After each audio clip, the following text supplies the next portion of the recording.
Hello বন্ধুরা, আসসালামু আলাইকুম। সবাই কেমন আছেন? আলহামদুলিল্লাহ আমি খুব ভালো আছি। আজ আমি আপনাদের জন্য নিয়ে চলে আসলাম একদম সহজে ঘরে থাকা অল্প উপকরণে কিভাবে চিকেন পাকোড়া তৈরি করতে পারবেন। এজন্য প্রথমে আমার এই যে মাংস লাগতেছে চিকেন, আর এখানে আমি আদা বাটা, রসুন, পেঁয়াজ আর জিরা সব একসাথে বেটে নিয়েছি, তাহলে আমার কাছে সুবিধা মনে হয়। একটু চাউলের গুঁড়া আর কর্নফ্লাওয়ার এটা দিলে মাংসটা অনেক মুচমুচে লাগে খেতে, এজন্য এটা দিবেন। আর মরিচ যেটুকু খান সেটুকু দিবেন। এ পর্যায়ে আমি একটু নুন আর একটু চিনি অ্যাড করে দিব।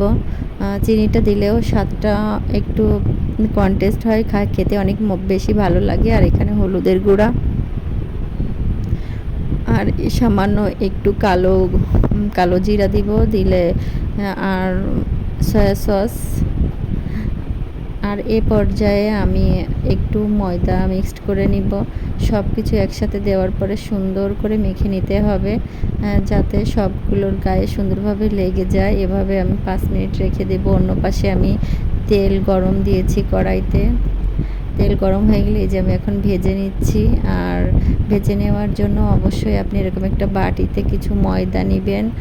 নেওয়ার পরে আপনি ডিমের ভিতরে চুবিয়ে আবার ময়দার ভিতরে দিবেন, কোট করে নেবেন। তাহলে অনেক একদম কেএফসি স্টাইলে চিকেন ফ্রাই হয়ে যাবে। বাসায় থাকা অল্প উপকরণ দিয়ে সহজেই এভাবে আপনারা তৈরি করে নিতে পারেন। আমি মাঝে মধ্যেই এভাবে সহজে তৈরি করি। আমার ভিডিওটা যদি আপনাদের ভালো লাগে অবশ্যই একটা লাইক, কমেন্ট, শেয়ার করে দিবেন। আমার চ্যানেলটিকে সাবস্ক্রাইব করে নোটিফিকেশন অন করে দিবেন, যাতে পরবর্তীতে কোনো ভিডিও তৈরি করলে সাথে সাথে আপনাদের কাছে চলে যায়। আর আমার চ্যানেলটা একদমই নতুন, সবাই সাবস্ক্রাইব করে দেবেন প্লিজ।